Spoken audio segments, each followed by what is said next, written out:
Aux opérations techniques, nous bénéficions de l'appui de l'homme d'acier Lancé Sangaré, assisté de Thierno Hassan Diaoné. Vous nous suivez un peu partout dans les 4 coins du globe terrestre via notre site internet, le www.film Guinée, et sur l'ensemble de nos canaux digitaux. Merci de votre fidélité encore une fois. Et vous nous écoutez également ici à Conakry, en modulation de fréquence sur la 95.3 en bande FM. À Mamou, dans la ville Carrefour, vous êtes également en direct sur 95.0 sur Sidi Diallo sur Fraternité FM, 98.7 à Sikiri dans tout l'Obouré, c'est en Haute-Guinée, mais aussi à Kankan sur 97.7 et sur l'ensemble du réseau synchronisé et de Dabo Média en région forestière. Et dans le Sankara également. Et à Kindia, c'est Kanyazi qui relaye cette émission. Merci de nous rejoindre. Et je le précise que 2 possibilités s'offrent à vous pour réagir au supplément d'infos, puisque cette émission, c'est l'interactivité. C'est un rendez-vous de donner, du donner et de recevoir. Vous pouvez nous faire parvenir vos réactions via nos plateformes digitales Facebook et notre chaîne YouTube. Aux opérations techniques, j'insiste là-dessus que nous avons bien entendu Thierno Hassan Diaoné, assisté de l'homme d'acier Lancé Sangaré qui nous accompagne à la régie. C'est Ibrahim Silla qui assure la conduite à son niveau. Allez, Emmanuel Minimono, bonjour, bienvenue. Bonjour Ibrahim Khalil, bonjour à nos auditeurs, à nos téléspectateurs, bonjour à la Guinée d'ici et de la diaspora. Et permettez ce matin, Khalil, que je pousse un coup de gueule qui me tient très à cœur ce matin. Vous savez, on va peut-être en parler, l'accident de la circulation qui a coûté la vie à près d'une dizaine de nos compatriotes, comment on appelle, dans la région de Kindia, hier très tôt dans la matinée. Alors, cet accident, comme beaucoup d'autres d'ailleurs, parce que ce n'est pas le seul, il y en a d'autres qui ont eu lieu à Koya, mais évidemment qui n'ont pas été, qui n'ont pas fait l'objet d'une très grande médiatisation, se déroule en pleine semaine nationale de la sécurité routière. Et c'est quoi le problème? Suivez-moi, Khalil, s'il vous plaît. Suivez-moi. Oui. Mon problème, c'est que je crois que aujourd'hui, l'approche qui consiste à se mettre dans une salle quelque part pour débattre de sécurité routière ne colle pas avec les réalités du terrain. Et je reviens à Conakry. J'ai bien aimé commencer par ces accidents parce que... Vous vous écoutez là? Mais écoutez-moi, c'est vous qui ne m'écoutez pas, s'il vous plaît. Ben, allez-y. Ce que je dis, c'est assez pratique. Oui, allez-y. Oui. Vous êtes à Conakry aujourd'hui. Oui. Quand vous êtes au volant de votre voiture, vous regardez entre les 2 voies, par exemple de l'autoroute ou de la route Le Prince, sur le terre-plein central, ces vendeurs ambulants qui ont occupé pratiquement la chaussée. Et parfois, vous avancez avec votre véhicule, c'est vous qui devez les éviter. Ils ne quittent pas, ils sont là. Ils sont sur la chaussée, ils vendent du pain, ils vendent de l'eau, ils vendent de la banane, ils vendent des bonbons, tout ce que vous voulez. Mais ils ne quittent pas. Et quand vous arrivez à leur niveau, ils vont vous dire, ils me voient. Où vous me voyez, on en est à un point où... Mais est-ce que ce n'est pas important pour les acteurs, bien sûr, ce que je dis, Khalil, la réalité, elle est là. Il n'y a pas besoin de se retrouver. C'est une question ça se déroule. C'est une question que je vous pose là. Khalil. La problématique, elle est centrale. C'est extrêmement important.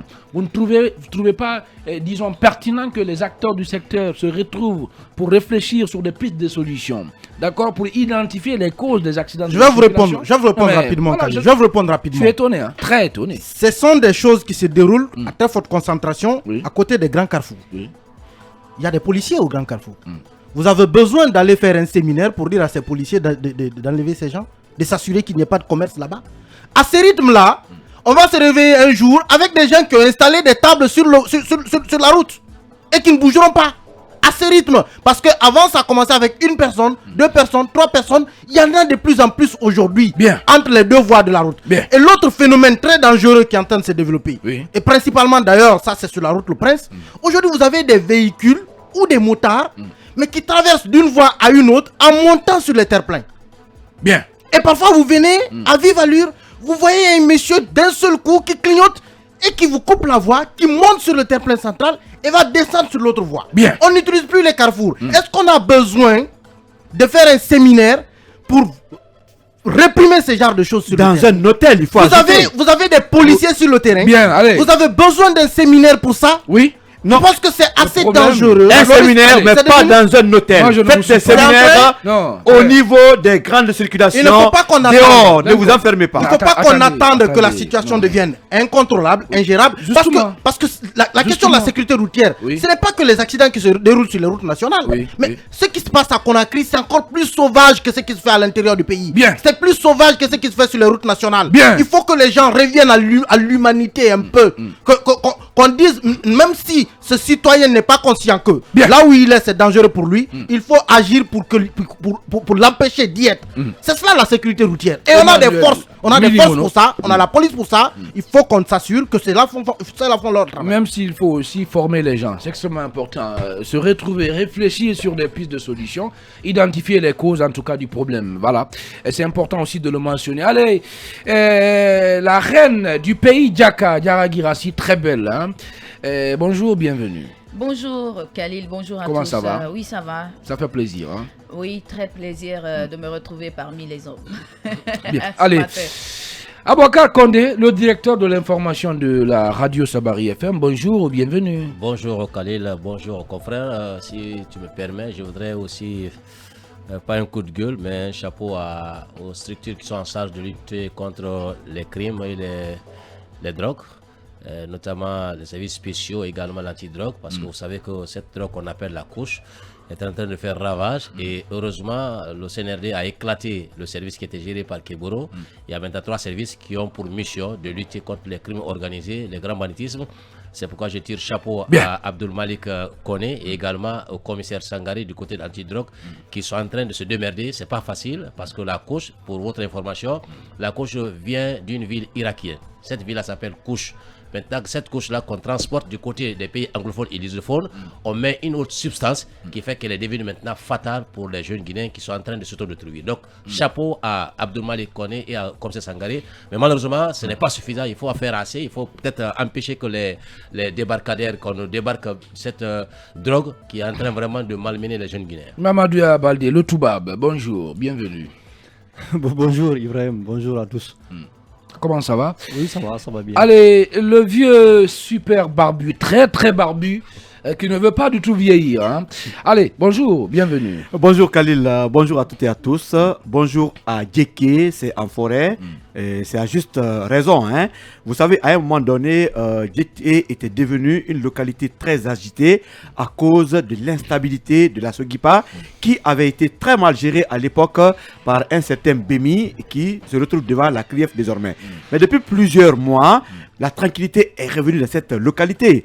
Planteurs, travailleurs, population sont désormais, en tout cas, dans un fleuve tranquille, grâce certainement à la nouvelle gestion des nouvelles autorités, la nouvelle direction. C'est ce que nous voulons en Guinée, qui est la stabilité, qui est la paix, qui est l'entente. Ce qui est bon est bon. Donc, félicitations à cette équipe et nous sommes très contents pour les gens de Djeké. Alors, Khalil. Vous êtes très content. Oui, on est content puisque c'est une partie de la Guinée qui était agitée aujourd'hui.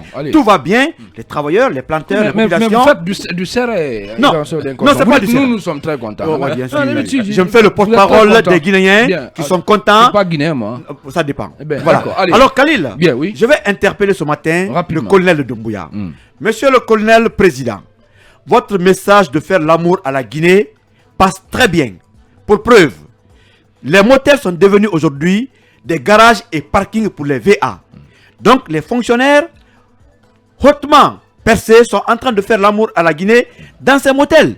On va interpeller le ministre. Écoutez, non. On va interpeller le ministre Yombuno. Monsieur Yombuno disait que les VA devraient garer à partir de 18h.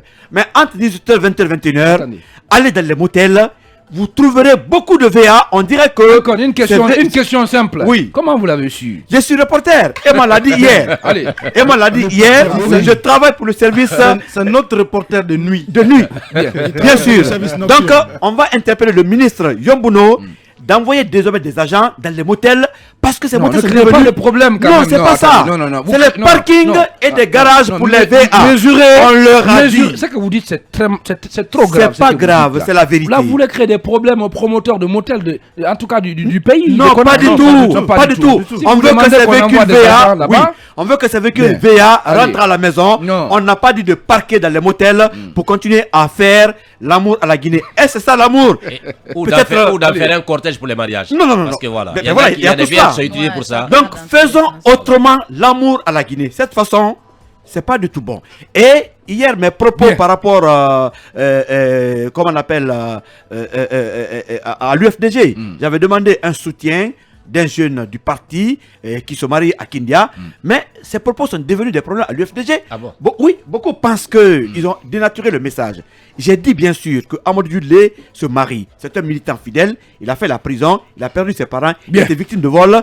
J'ai juste demandé à ce que l'UFDG le soutienne. J'ai pas dit qu'il n'est pas soutenu. Alors, messieurs, ce que j'ai dit est clair, c'est un soutien que j'ai lancé pour ce militant Demande fidèle de du soutien. parti. Oui. Et puis un point c'est tout, il n'y a rien de grave en la matière. Moustapha Vicky, l'homme aux petits yeux. Bonjour, bienvenue. Bonjour Khalil, bonjour au pays Nalou dans le Kakandé.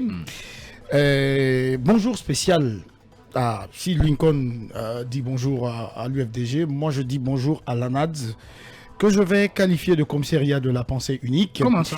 Où pour avoir une simple interview, il faut se référer au super patron. Si malheureusement pour vous, il n'a Non, pas mais c'est pris une son... organisation, Vicky. Ou si malheureusement il n'a pas pris son café. Non, c'est une Malheureusement- organisation. Non, malheureusement non, pour non, vous, ça, malheureusement C'est qui le pour super vous, patron? Bien. vous n'a- bien, Allez-y. le président c'est Hier, lui. j'ai reçu un membre de Attendez. dans mon émission bah, sans bah, avoir bah, besoin de bah, ses Aboubacar Koné, si vous le permettez, Je- on va je le finis. laisser. Je Allez-y. finis. Oui. Je finis. Si malheureusement pour vous, le super patron n'a pas pris sa tasse de café, vous ou sa tasse de thé, vous n'allez pas Non, avoir pas du tout, cette c'est pas interview. Céloudal qui Et gère de la l'autre NAT quand côté, même. et de l'autre côté. Voilà, il n'est même Et pas de en l'autre Guinée, côté. Vicky. Il y a Khalil, des non, mais pas bâtis du dorés tout. ici. Justement. Moi, j'ai reçu hier des Khalil. bâtis Non, mais dorés. attends, Khalil. c'est important de faire la Khalil, précision je là. reviens. Et puis c'est une Heureusement. structure. Heureusement, Oui. heureusement Oui. qu'il y a un Diabati Doré, qu'il y a un certain Rafi Ousso, à part Raphaël ces également. à part ces deux qui peuvent spontanément réagir par rapport à un sujet.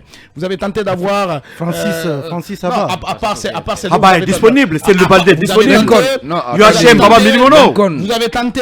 Vous dites avez Cellou tenté- Baldé? Vous avez parlé, vous Non, parlez ça de dépend. Cellou La Baldé. disponibilité, ça Pardon, dépend. on Ça n'a dépend. pas- Pardon, Ça dépend souvent. Allez-y. tous ceux qui Vicky. interviennent, Oui. tous ceux qui interviennent, tous ceux que vous avez cités là, ce sont des cadres des partis alliés à l'UFDG. Oui. Vous avez tenté d'avoir quelqu'un de l'UFDG? Comme Fodé Oussou, c'est le Baldé. Vous avez tenté. Quand même, ce qui est sûr, Vous avez il est tenté. Fodé Oussou, par exemple, C'est il est pourquoi très, je il est vous très dis- disponible pour des émissions comme les grandes émissions. Hein. Bon, notre émission, pas c'est de une petite- grande émission. il y a pas de Il y petite émission, mais il est Khalil. Donc- il est très disponible pour Mirador, par exemple. Donc, Et quand encore- c'est nous, il ne décroche pas. Pas du tout. Alors là, pas du tout. Hein. Donc- Mais voilà, oui. Donc, C'est une ça. information. Donc, ça, c'était le premier Bien, bonjour. ouais. L'autre bonjour va à la justice guinéenne. Je reviens sur le cas de Fonike Mengue, Ibrahim Diallo et Sekouya Bari.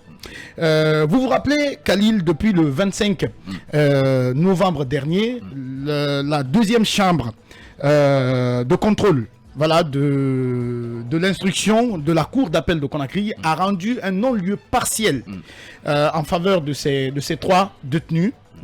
Que certains qualifieraient même de ces trois kidnappés du pouvoir. Mais jusque-là, rien n'est fait.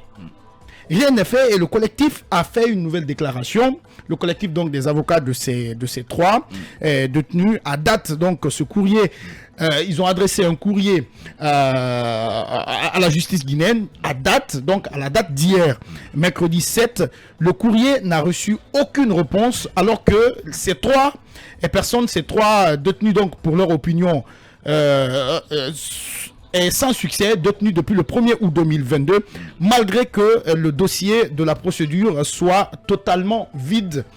Écrit, voilà, donc dénonce le collectif des avocats. On continue donc à détenir ces hommes malgré qu'il y ait donc un non-lieu partiel en leur faveur. Khalil, c'est un problème sérieux. Rapidement. C'est vrai parce qu'on vient de recevoir la déclaration. Aujourd'hui, on se demande quel est l'intérêt pour les autorités de détenir Fonike Mengue, Ibrahim Sekouya. C'est des gens qui n'ont pas tué. C'est des gens qui ont juste appelé à une manifestation. Alors, une question reste posée. Pourquoi les autorités guinéennes continue à protéger ceux-là qui tuent dans les manifestations et détenir les simples personnes qui ont appelé à manifester. Est-ce que Fonike, Ibrahim Sekou Yahya sont allés sur le terrain pour tirer sur un enfant guinéen? Est-ce que ceux-ci sont cassés et sont partis casser des véhicules?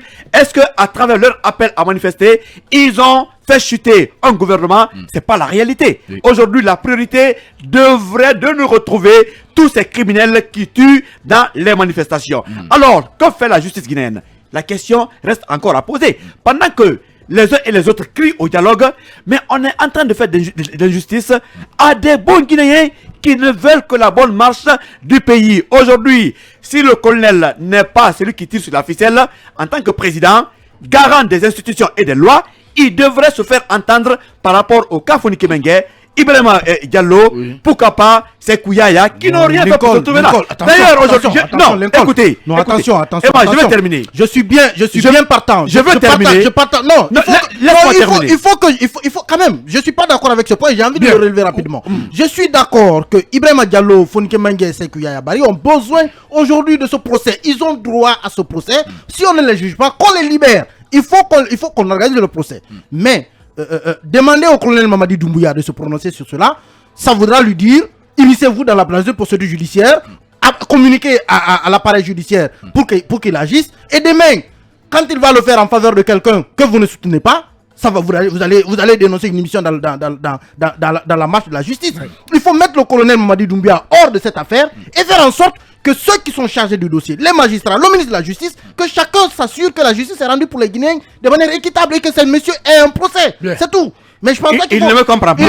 Il faut même pas demander au colonel d'intervenir. Il n'y a pas de quoi. Bien. Dans un pays, le président, oui, qu'il soit un président issu du coup d'État ou un président démocratiquement élu, il est le garant des lois et des institutions. Oui. J'ai pas dit qu'il prenne la parole. Mais on peut interpeller le ministre Charles White, qui est le ministre de la Justice. On peut interpeller l'appareil judiciaire pourquoi ceux-ci sont en prison sans jugement. Et d'ailleurs... Et demain dans ce cas, vous lui donnerez le droit... Non. Demain, vous allez lui donner le droit d'interpeller encore pour dire pourquoi telle personne n'est pas en prison. Bien, attention. Quand il dit aujourd'hui pourquoi telle personne est en prison, demain, il va dire pourquoi telle personne n'est pas en prison. Tu n'as pas compris. C'est une question de principe, il ne faut pas négocier avec. Oui, Emma, au Conseil des ministres... C'est une porte ouverte. Au Conseil des ministres, on peut interpeller le ministre de la Justice par rapport à ces dossiers judiciaires. Ah bon? Pourquoi des gens sont en prison sans jugement? C'est de l'injustice pure et dure. Alors si aujourd'hui c'est monsieur Kroupis en prison, en tout cas sans aucune forme, ça veut dire que ils sont des prisonniers de ceux-là qui devraient garantir les lois et les institutions de la République jusqu'à preuve de contraire. Ils n'ont pas leur place en prison. C'est pas quand même des criminels, des citoyens. Oui, mais Emmanuel estime qu'il faut juste exiger, en tout cas, la tenue d'un procès pour juger. Mais c'est ce que nous souhaitons. Au Conseil des ministres, on peut demander. Quand si vous le permettez, mais pas demander. Là où Lincoln ne me comprend pas. On va s'écouter, mais pas demander, selon Emmanuel, en tout cas, l'implication personnelle du président de la transition. Non, Emma n'a pas compris. Si je l'ai dit. C'est une façon de s'immiscer dans non, vous n'avez pas compris. Si je l'ai dit. Selon lui. Non, selon lui. Oui. Si je l'ai compris. Oui. Au Conseil des ministres, il y a quand même des dossiers qu'on parle. Bien. Le président peut interpeller le ministre de la Justice pour dire c'est-à-dire où en sommes-nous aujourd'hui par rapport au cas des prisonniers. Il y a des gens en prison pendant 3 mois, 4 mois, 5 mois, 6 mois. Ils ne sont pas jugés. Pourquoi la justice ne peut pas organiser un procès? Tout cela revient pas quand même au gouvernement. On peut interpeller la justice. Bien. Une fois de plus encore, ces précision importante en 5 n'ont secondes, pas leur place en prison. Ce ne sont pas des criminels. Même le ministre de la Justice ne doit même pas se renseigner sur le déroulement d'une procédure judiciaire. À plus forte raison, le Conseil des ministres ou le président de la République. De manière globale. Les parquets relèvent du ministère de la Justice. Oui, mais ça ne veut pas dire que le ministre de la Justice... Et c'est le parquet qui poursuit. Ça ne veut pas dire que le ministre de la Justice chapeaute les procès. Attention, Lincoln. De manière globale, on s'assure que l'appareil judiciaire fonctionne. Mais les affaires, au cas par cas, c'est de ça que je parle. Au cas par cas, le ministre de la Justice même n'a pas le droit. À plus forte raison, le président. Pourquoi j'ai dit qu'il faut éviter cela? C'est que si vous demandez aujourd'hui au colonel Mamadi Doumbouya d'intervenir par exemple, comme il a dit, pour reprendre ces termes, pourquoi telle personne est en prison, c'est que demain vous lui donnerez le droit tacite de poser la question pourquoi telle personne n'est pas en prison. Et c'est une porte ouverte aux dérives. Il ne faut pas promouvoir d'une quelconque manière que ce soit que le président de la République ait une quelconque possibilité même de se renseigner sur le déroulement d'une procédure judiciaire. Là-dessus, vous avez même vu la prudence du ministère de la Justice lorsque le procès des massacres du 28 septembre a été diffusé sur la page Facebook du ministère de la Justice. Le ministre de la Justice a demandé d'arrêter et fait un communiqué pour d'ailleurs pratiquement pour s'excuser. C'est pour vous dire que l'exécutif ne doit en rien, il ne faut même pas qu'on fasse la promotion de telles choses. Il faut s'assurer, les magistrats qui font leur travail, ils ont été nommés, ils savent qu'ils sont indépendants, c'est leur conscience qui les guide. Et même quand ils rendent un verdict, on dit que c'est selon l'intime conviction du juge. Donc c'est la conscience de ces magistrats là qu'il faut questionner et leur demander d'organiser le procès. Dans le respect des procédures. Je vous en prie, laissons l'exécutif, n'appelons pas l'exécutif dans le judiciaire, sinon on lui donnera le droit de faire ce qu'il veut de la justice. Bien, Gara Girassi, oui, qu'en dites-vous? Est-ce que vous pensez... Attendez, justement, votre micro il est activé. C'est pas bien réglé. Est-ce que vous pensez que le colonel Mamadi Doumbouya peut faire quelque chose pour ces gens-là qui ont quand même donné, qui ont tout donné à ce pays.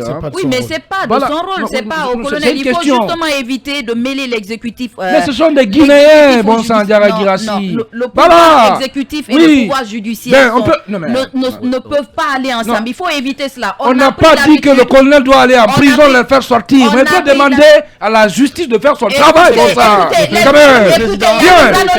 a des anonymes qui sont en prison, il y a des citoyens lambda qui sont en prison. Est-ce qu'on interpelle toujours le colonel Mamadi Doumbouya de faire quelque chose en rapport avec eux? Mais non, c'est une façon de nous dire peut-être que les Sekuyaya ou les Fonike Mengue sont des super Guinéens. Non, pas du tout. Garaï, sincèrement, désolé, on en a qui n'a pas demandé au colonel ici bon, pas au colonel, à la justice au moins, d'organiser un procès pour les Kassori, par exemple. Il y a des choses sur lesquelles on peut interpeller le président de la République, le président de la nation. Mais il y a des choses également qui ne méritent pas du tout. Je ne vous suis pas. Je ne vous suis pas, non mais non. Bien sûr. Je ne vous reconnais pas du tout ce matin. Si on sait que déplacer ça pour mettre ici, on en est capable. On n'a pas besoin de demander au colonel Mamadi Doumbouya de nous aider là-dessus. Bien, allez, rapidement, Mamadou Baldé. Oui, je voudrais juste rappeler que que le président de la République ou de la transition, c'est quand même le président du Conseil supérieur de la magistrature. Et lorsque la justice, la manière dont elle doit fonctionner, le président a un droit de regard parce qu'il est le garant du fonctionnement normal des institutions dans la République. Mais cela ne veut pas dire qu'il doit s'immiscer dans les procédures, dans la manière dont les magistrats, en tout cas, doivent travailler. Moi, je ne vous suis pas. En clair, qu'est-ce que vous voulez dire, Mamadou Baldé? Je vais dire, même l'opportunité des poursuites, tout ça, on peut le vérifier. Je place un mot, je voudrais réagir sur la circulation routière. Sur la semaine. On était à Kankan, vous revenez à la Mecque là. Non, je reviens. Je voudrais tout simplement dire, je pense que la question de la problématique routière, c'est une problématique globale à laquelle il faudrait apporter une réflexion, en tout cas une approche holistique. Et je voudrais aussi dire à Emmanuel Bilimono, un intellectuel ne doit pas théoriser la répression. C'est-à-dire une solution imposée, c'est une solution mauvaise. C'est-à-dire le code de la route, c'est une loi. J'ai dit, on ne doit pas. Ici, on a toujours cette habitude de penser que la meilleure manière de résoudre les problèmes, c'est de déployer l'armée, la police, la justice, les prisons. Oui, mais ce n'est pas ce qu'il a dit. C'est pas ce que j'ai dit. Ce n'est pas ce qu'il a dit. Il faut réprimer. Il dit qu'il respecte le code de la route. Donc, je pense que, je le dis, une solution imposée, c'est une mauvaise solution. Un intellectuel ne doit pas théoriser la répression. Allez, bienvenue dans le temple de l'info en Guinée.